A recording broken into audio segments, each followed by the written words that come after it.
देखिए इसमें हम देखेंगे कि एल्डिक हैलाइड क्या होता है और बेंजिलिक हैलाइड क्या होता है। एल्डिक हैलाइड, देखिए एल्डिक हैलाइड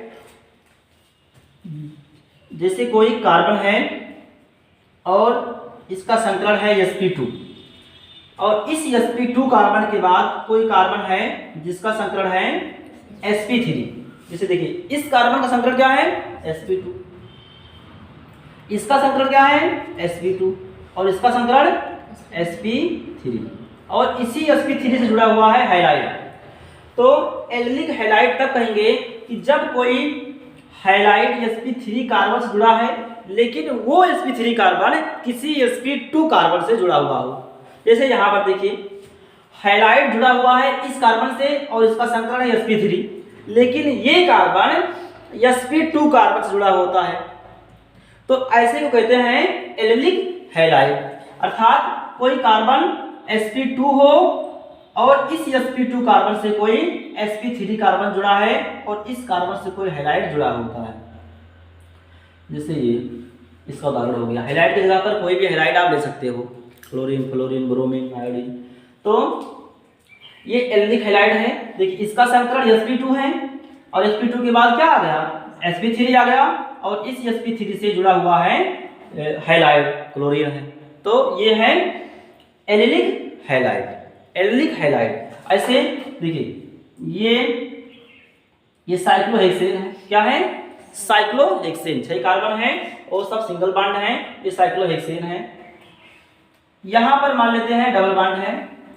तो देखिए इस कार्बन का संकरण होगा sp2 और इस कार्बन का भी संकरण होगा sp2। तो sp2 के बाद देखिए इधर भी कार्बन sp3 है और इसके बाद ये भी कार्बन sp3 है। तो sp3 कार्बन से कोई हैलाइड जुड़ा हुआ है, तो ये क्या है एल्डिक हैलाइड है।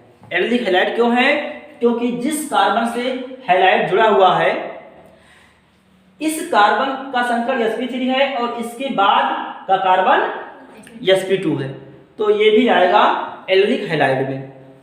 इसके बाद देते हैं बेंजीनिक हैलाइड क्या है। देखिए जब बेंजीन से कोई sp3 कार्बन जुड़ा है, जैसे ये बेंजीन है, बेंजीन से कोई sp3 कार्बन जुड़ा है और इस कार्बन से अगर कोई हैलाइड जुड़ा हुआ है तो इसको हम लोग कहते हैं बेंजीनिक हैलाइड।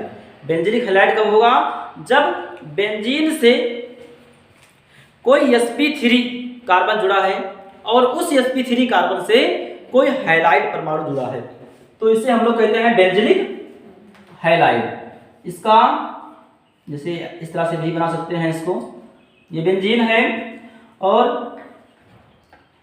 कहीं भी जोड़ दो कोई कार्बन, लेकिन इसका कार्बन इस कार्बन का संकरण क्या होना चाहिए sp3। देखिए इसका अभी sp3 है, 4 सिग्मा बॉन्ड है और इससे जुड़ा हुआ है यक्स, तो ये भी क्या है बेंजीनिक हैलाइड है, क्योंकि ये कार्बन जिससे यक्स जुड़ा हुआ है इसका संकरण sp3 है और इस sp3 के बाद जो कार्बन है ये बेंजीन का कार्बन है, इसका कार्बन sp2 होता है। बेंजीन में सभी कार्बन का संकरण क्या होता है sp2 होता है।